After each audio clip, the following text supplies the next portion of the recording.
momento flector en el plano XZ, le podemos aplicar momento de torsión MXY y le podemos aplicar un momento en el plano XY que le vamos a denominar como MXT. ¿Sí estamos de acuerdo? ¿Sí se entiende más o menos?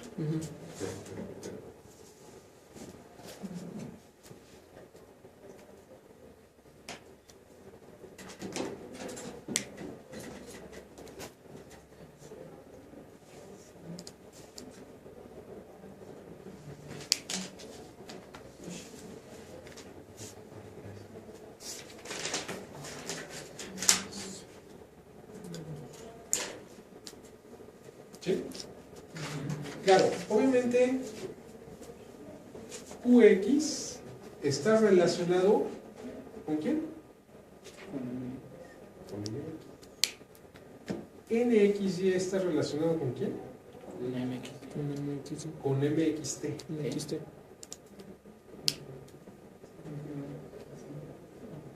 Este momento está relacionado con este cortante. O sea, la carga cortante en este plano lo que produce es este momento. ¿Estamos de acuerdo? Y la carga que hay en esta dirección, en dirección de Y, a lo largo de la vía, lo que produce es un momento MXT.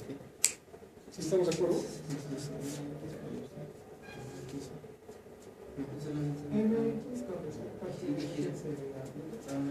A ver, si ustedes tienen una carga en dirección, una carga transversal en dirección de Z, o sea, produce QX, ¿estamos de acuerdo? Pero también produce momento, recuerden que esto es una viga, produce momento MX. ¿Sí estamos de acuerdo? Ahora, si yo tengo una carga aplicada a lo largo de X en dirección de Y, ¿sí estamos de acuerdo? Eso me produce NXY. ¿Sí estamos de acuerdo? Y me produce este momento MXT. O sea, contribuye a una curvatura en el plano XY. ¿Sí estamos de acuerdo? ¿Sí? Ok. Y tenemos momento de torsión, MXY. ¿Sí estamos de acuerdo?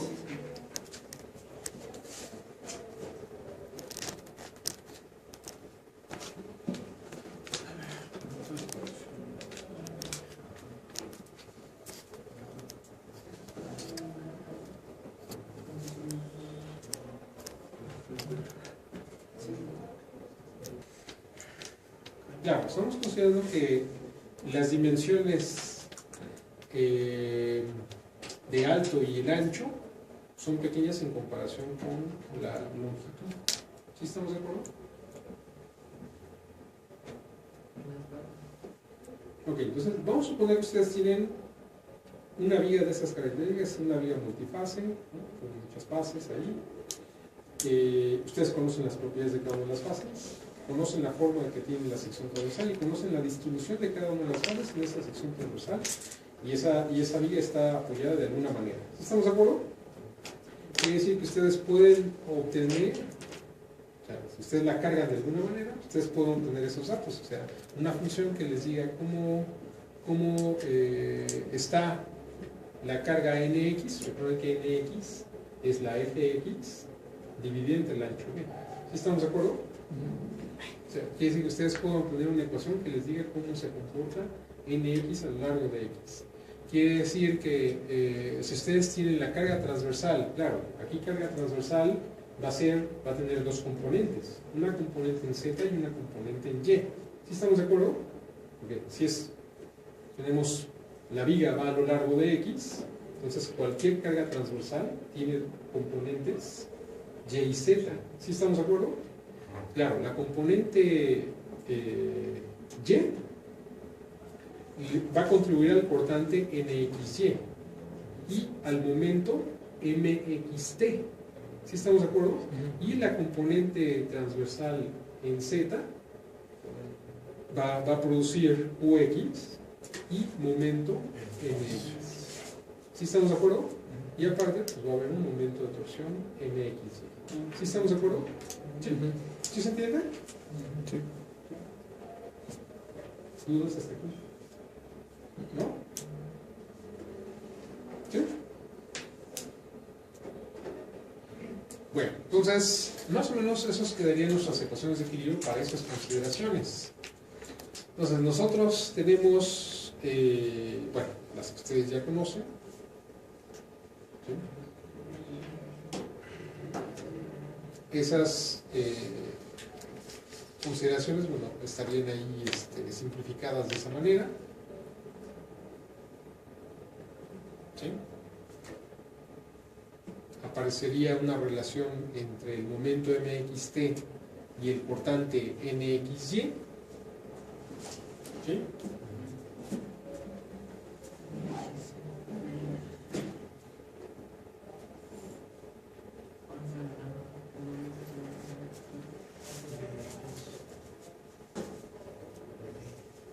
Bien, a ver, díganme por qué de la primera ecuación, o sea, la derivada de nxy o nyx con respecto a y va a ser 0. No está bien.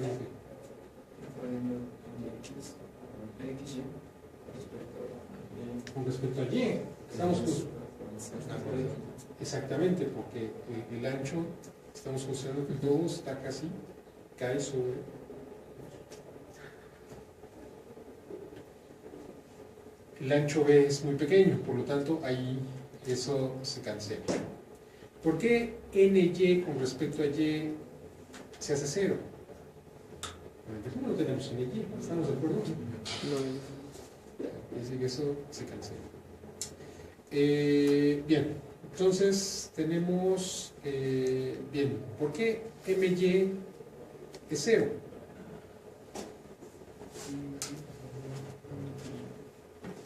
Es a lo largo, ¿sí estamos de acuerdo? Las cargas transversales van a producir este momento y este momento, ¿sí estamos de acuerdo? Pero no van a producir necesariamente este momento, ¿sí estamos de acuerdo? Es por eso se cancela. ¿Sí estamos de acuerdo? Bien. ¿Qué más? Ahora, aparece ese otro elemento que es mxt, la derivada de mxt con respecto a x va a ser igual a nxy. Claro, si nxy es el cortante en el plano xy, quiere decir que ese cortante tiene relación con el momento que está generando, que es xt. ¿Sí estamos de acuerdo? ¿Sí?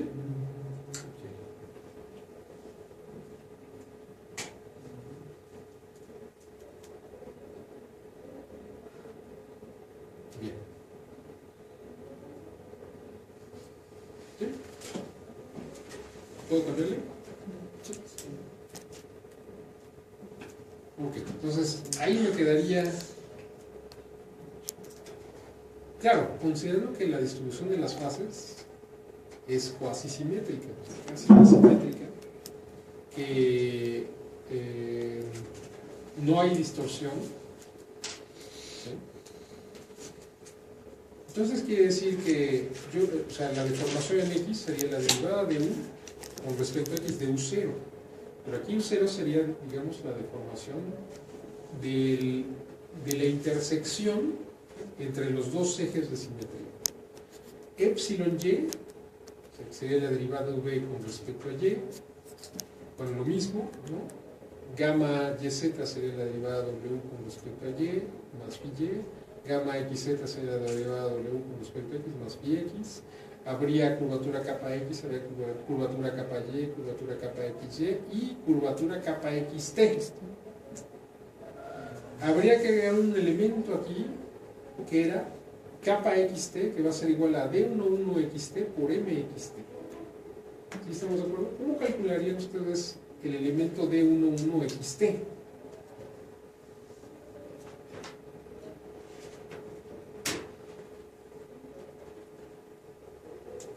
¿Por la contribución de cada una de las fases? ¿O cómo sería d11xt?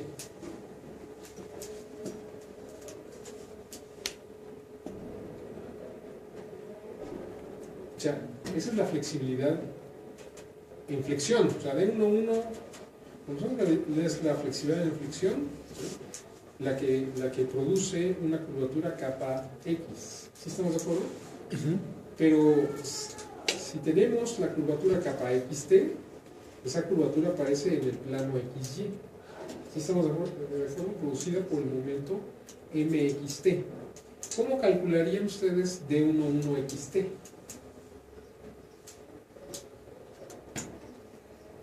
¿Cómo calculaban d11? Módulo de elasticidad en x o el momento de inercia En Y. Sí. el módulo de elasticidad en x se sigue, pero entonces está girando con respecto a z. Quiere decir que d11xt lo pueden calcular como, El módulo de rigidez.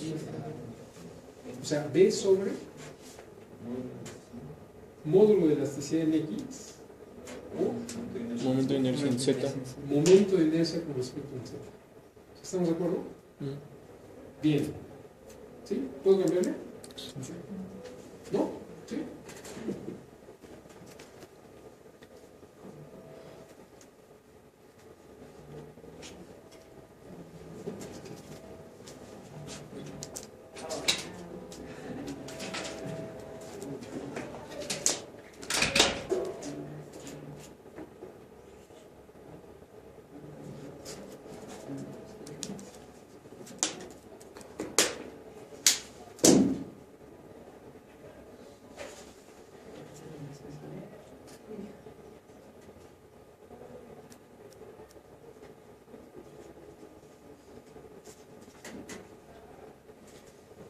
¿Sí?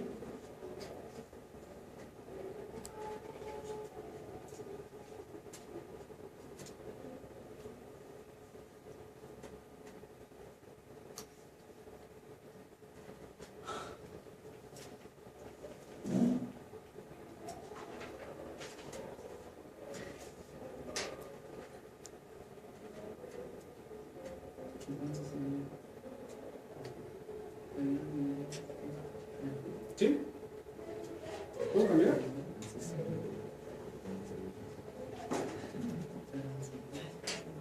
Sí.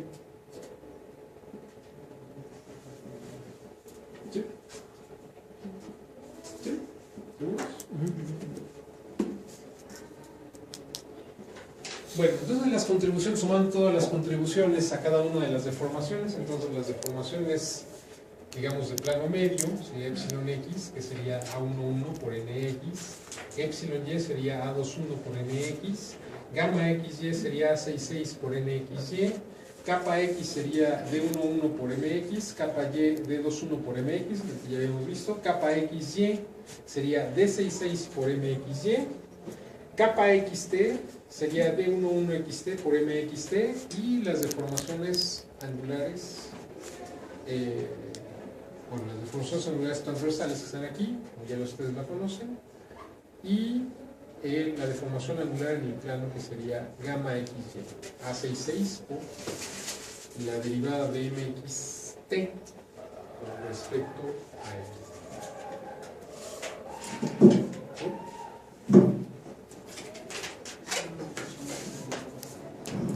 Ahora, cada una de esas deformaciones producen desplazamientos. O sea, es decir, que esta deformación epsilon x les va a producir desplazamiento en x, igual que kappa x les va a contribuir el desplazamiento en x. Epsilon y les va a producir desplazamiento en y, pero kappa y también. Gamma xy también va a contribuir al desplazamiento en y. Kappa xt también va a contribuir al desplazamiento en x. Gamma yz y gamma yz va a producir también desplazamiento con respecto a z. Gamma xz también. Gamma xy va a producir también desplazamiento con respecto a y. ¿Sí?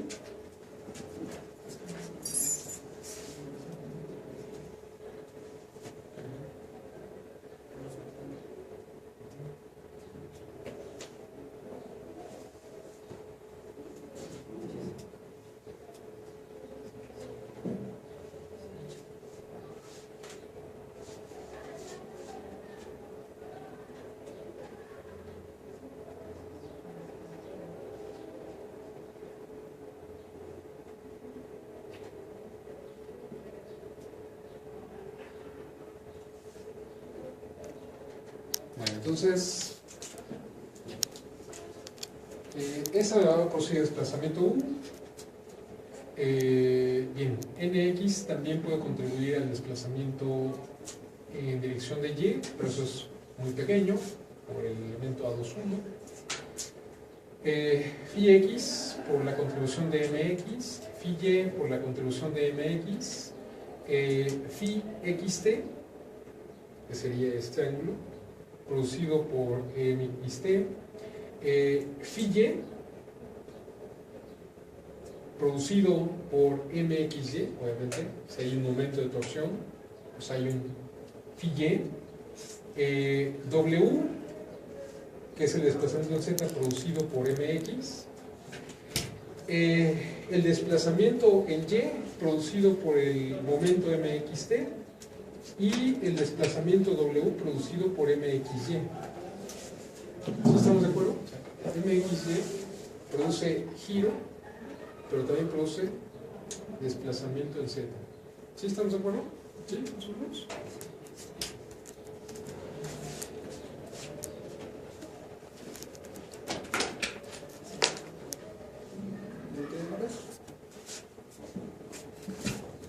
Bien, yo creo que se les olvida porque toman fotos y no hacen sus notas.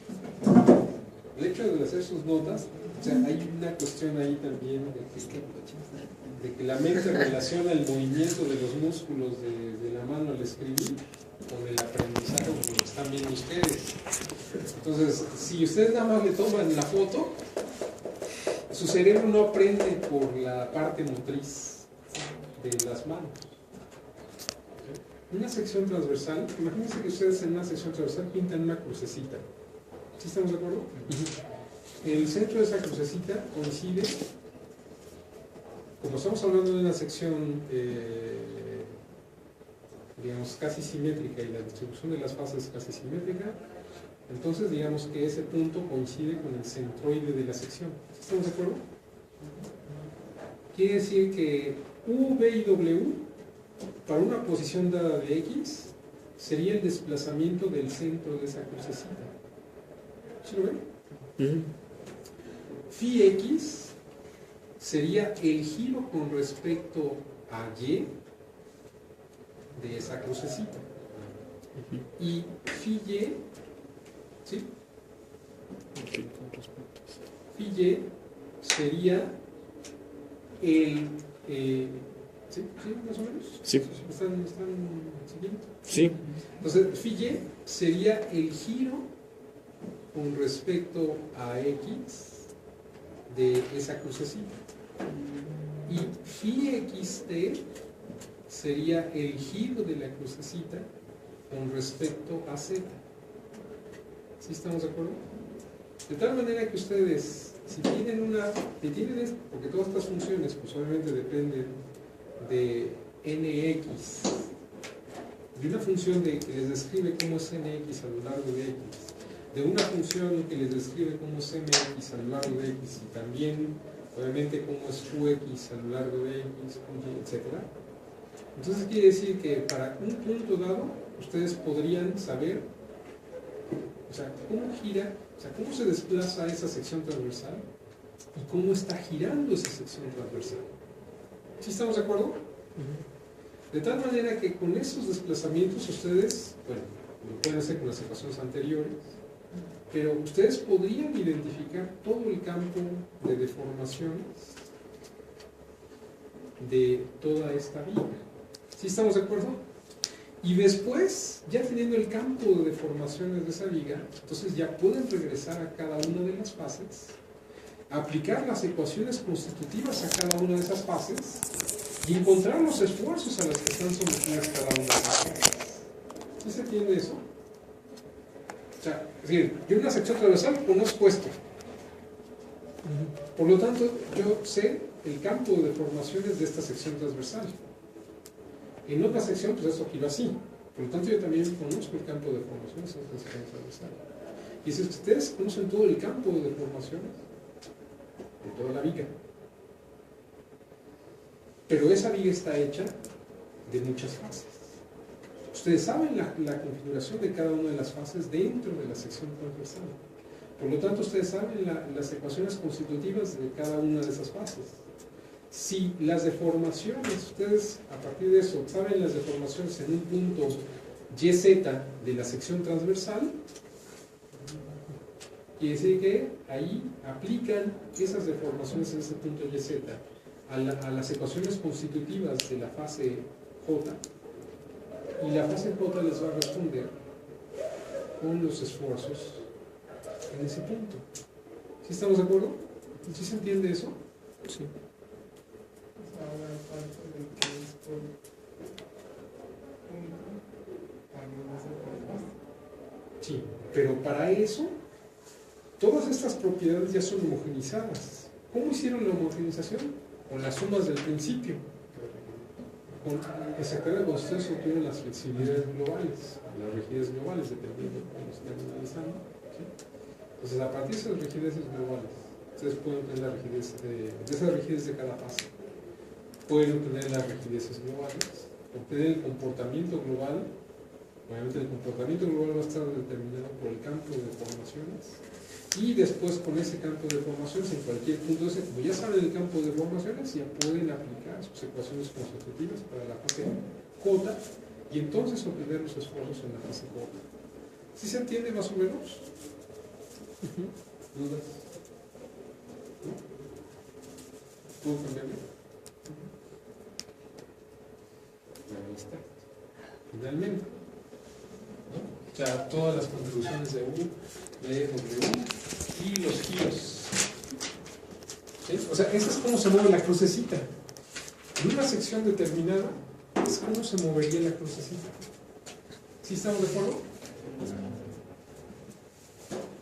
¿Cómo sería la crucecita? Bien, este que está aquí sigue siendo un modelo de comportamiento lineal. Sí, claro. Aquí, vamos a separar el comportamiento. Claro, las propiedades, vamos a suponer que son constantes de cada una de las fases y que no cambian en este proceso. ¿Sí estamos de acuerdo? Estamos asumiendo un modelo de comportamiento lineal elástico de los materiales de los que constituyen la viga. ¿Sí estamos de acuerdo? Pero además, estamos asumiendo que el comportamiento de la viga es un comportamiento lineal. ¿Eso qué significa? Perdón. Bueno, ¿qué tal, Esteban? ¿Cómo estás? Tú no la abrazas, güey. Tú no la recibes. No más te dejas. Estás en el suelo bonito.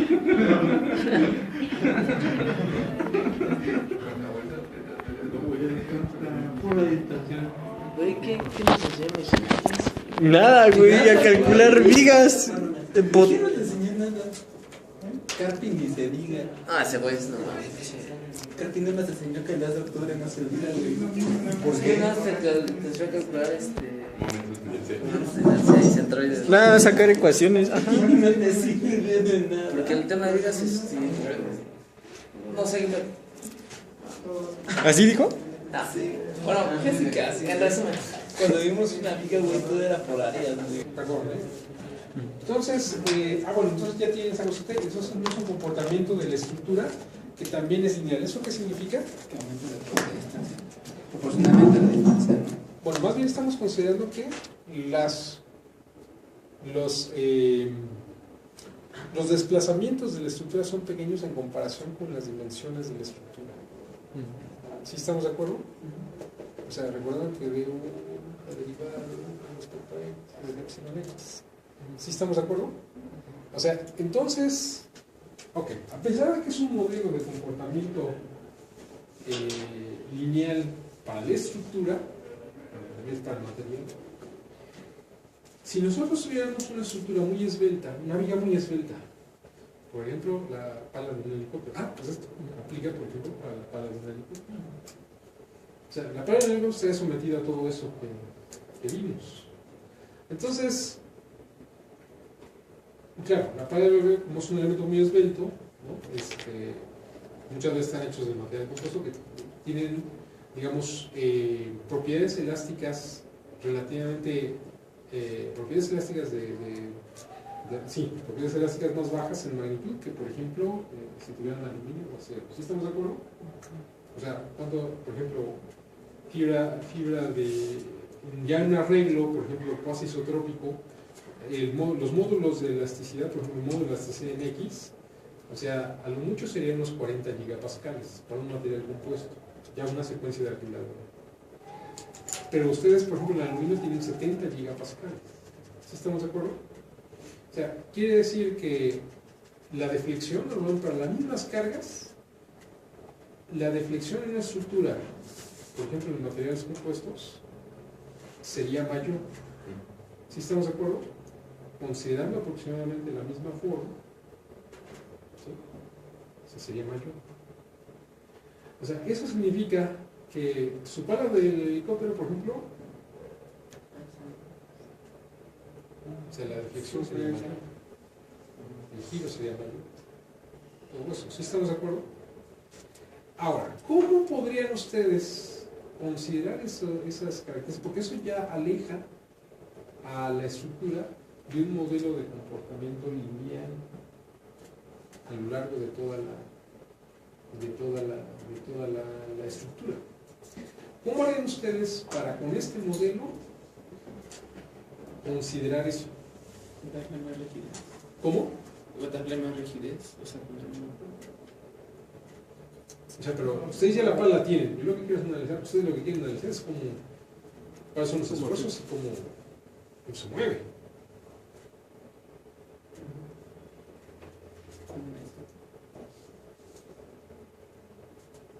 Claro, si yo comparo el desplazamiento de la punta de la pala con respecto a la raíz, o sea, va a ser más grande la deflexión que las dimensiones de la sección transversal. ¿Sí estamos de acuerdo? Pero vamos a suponer que yo analizo un cachito así. La deflexión es pequeña con respecto a las dimensiones de esa viga, pequeña. ¿Sí estamos de acuerdo? Y después hago lo mismo para este cachito y después hago lo mismo para este cachito y después lo mismo para este cachito. ¿Sí estamos de acuerdo? Vamos a suponer que ustedes inicialmente tienen una distribución de momentos, una distribución de los momentos, o sea, MX, MXT, MXY, ¿sí estamos de acuerdo?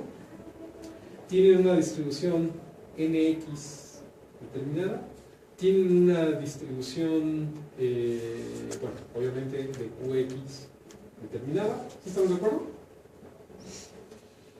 Ok, para esa distribución inicial, ustedes dividen esa en cachitos. ¿Estamos de acuerdo?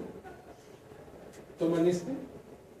¿Saben cómo esta última sección, la sección más extrema, va a girar y va a deformar, va a desplazar con respecto a esta sección? ¿Sí estamos de acuerdo? ¿Sí? ¿Sí lo ven? Por lo tanto, entonces, ustedes saben cómo se va a girar esta con respecto a esta. Quiere decir, exactamente, suman ustedes, suman, de tal manera que acoplados les da más o menos la deflexión para esa distribución inicial. Pero obviamente, ya con esa distribución las cosas cambiaron. Pero ya tienen una primera aproximación de cómo es. ¿Sí estamos de acuerdo? Ahora, con la nueva forma, ustedes vuelven a calcular cómo se comporta MX, MY, MXY, NX, etcétera, y vuelven a hacer lo mismo. ¿Sí estamos de acuerdo? Vuelven a hacer lo mismo en un ciclo de repeticiones haciendo eso, y lo que obtienen es que están aprovechando un modelo de comportamiento lineal de la estructura para atacar un problema que es no lineal. ¿Pero cómo lo hacen? Justamente hasta que encuentren la convergencia. ¿Sí me explico? Va a llegar un momento en que el siguiente ciclo, la diferencia con V y W y Phi y B, etcétera, con un punto determinado, ya va a ser muy pequeño. ¿Sí estamos de acuerdo? Y entonces ustedes ya tendrían el comportamiento de toda la pala. ¿Sí me explico? ¿Sí lo ven? Sí. Claro, que eso implica, o sea, se pongan a programar y todo eso. Sí, más o menos, ¿sí lo ven? ¿Sí lo visualizan? Sí, porque ya la primera forma les daría algo así. Pero estar así, eso significa que este levantamiento ya no está así, sino ya va para acá. Pero este mismo levantamiento, ya en esta posición, no solamente les va a producir, ya les produce un momento diferente. ¿Sí estamos de acuerdo? El NX originalmente está así, pues ya lo están considerados aquí, y ese que incluso tal vez va a contribuir al momento. ¿Sí estamos de acuerdo? ¿Sí se entiende más o menos?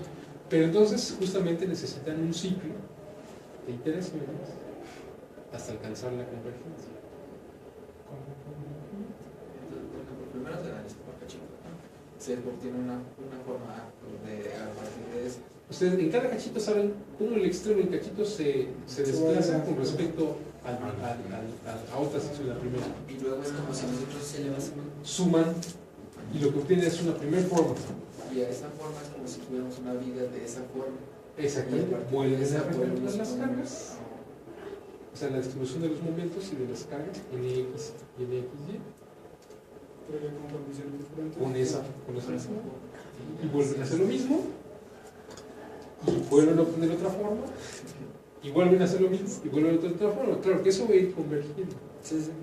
¿Sí estamos de acuerdo? A menos de que ya estén fuera, por ejemplo, de las cargas críticas a cualquier un elemento ya esté pandeándose. ¿Sí estamos de acuerdo? Eso no lo van a ver en su cálculo. ¿Sí? Pero digamos que esa condición va a existir a menos de que en la estructura algo se esté pandeando. ¿Sí estamos de acuerdo? Claro, ustedes calculan para que no se pandee. ¿Sí estamos de acuerdo? Sí. Pero sí, sí lo pueden hacer. ¿Sí estamos más o menos? ¿Se entiende? Sí. Claro, que este es un caso ya muy, o sea, donde tienen prácticamente todas las cargas a las que puede estar sometida pues una viga, columna, viga plana, lo que ustedes quieran. ¿Sí estamos de acuerdo? ¿Sí se entiende? ¿Sí? Bueno, ok, no vamos a hacer nosotros un ejercicio. Bueno, ¿sí lo vamos a hacer? Sí. A ver, ¿lo podemos hacer? Si ustedes tienen la definición, por ejemplo, de una pala de helicóptero, la definición, es que todos sus cálculos necesitamos la primera definición completa. Si ustedes tuvieran la sección transversal, tuvieran toda la configuración, las propiedades y demás, y tuvieran las cargas, ¿sí? Cuánto es la distribución del levantamiento, la distribución de la resistencia del avance, la distribución del momento de torsión. Entonces podríamos hacer un ejercicio de cómo sería el desplazamiento de la pala. Bueno, claro, en ese caso, recuerden ustedes que en el caso del helicóptero, pues la pala, o sea, tiene un movimiento de alabeo, movimiento de avance y retroceso y movimiento de torsión por efecto del cambio de... ¿Sí? Entonces, acuérdense que hay un colectivo y un cíclico. El cíclico es como si fuera una leva. Entonces quiere decir que ustedes lo tendrían que hacer porque en cada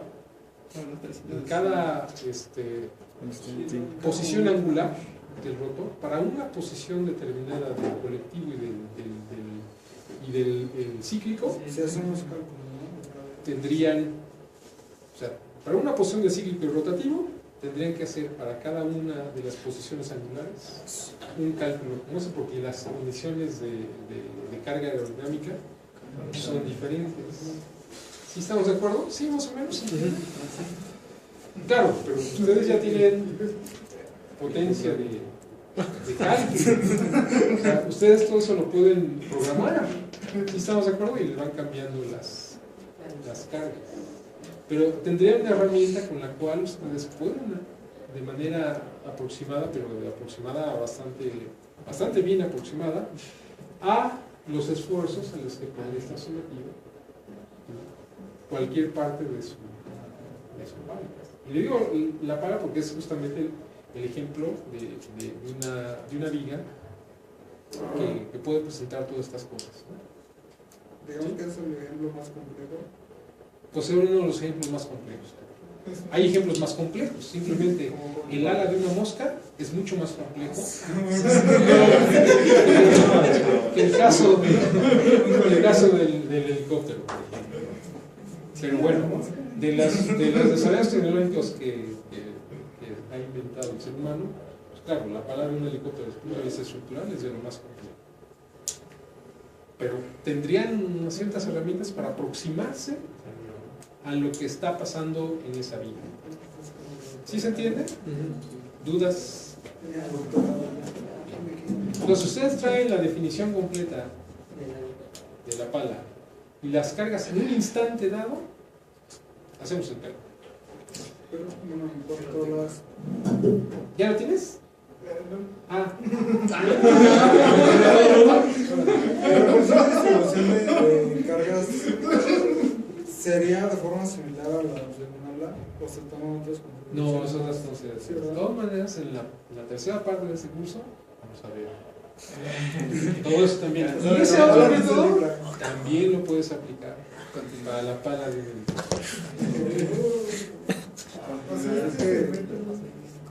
Este es un método, considerando que es una viga multifase, que puede tener cualquier distribución. En la tercera parte vamos a ver el cálculo de vigas caja, multifase, pero son vigas caja. O sea, vigas caja es una caja, o sea, porque está hecho de elementos de paredes delgadas rigidizados. Un halo, fuselaje, o sea, todos son vigas caja. ¿Sí? Entonces, si tienen ese dato, de veras, lo hacemos,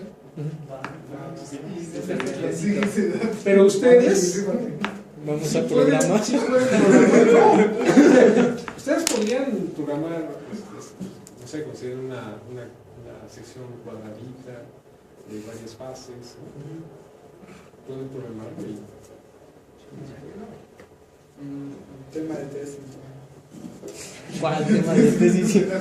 Curso de resultados. Bueno, de todas maneras, claro, o sea, hacer un ejercicio de esto sería mucho, o sea, varía bastante. Pero de todas maneras, vamos a hacer dos ejercicios más sencillos.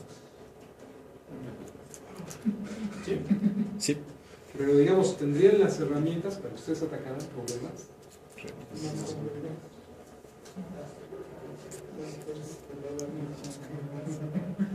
Claro, porque ustedes pueden hacer un modelo de elementos finitos, pero a ver, ¿cómo saben que ese modelo de finitos les está dando algo? Bueno, no, pues, algo que sea Coherente. O sea, algo coherente. ¿Estamos de acuerdo? Pues necesitan algo contra qué comparar su modelo de elementos finitos. ¿Qué pueden comparar para su modelo de elementos finitos? Pues un modelo analítico. ¿Estamos de acuerdo? Aunque básicamente los diseños muchas veces se basan en modelos de elementos finitos, pero ¿cómo saben que su modelo de elementos finitos está haciendo cosas coherentes? Necesitan hacer algún tipo de cálculo analítico, cuando menos para verificar si son ¿sí? ¿Dudas hasta aquí? No. Bueno, entonces me tendrían de hacer sus ejercicios como los Sí. y vamos a hacer un ejercicio de vigas multifase, ¿vale? No se preocupe, este punto va a ser todo. Llegando.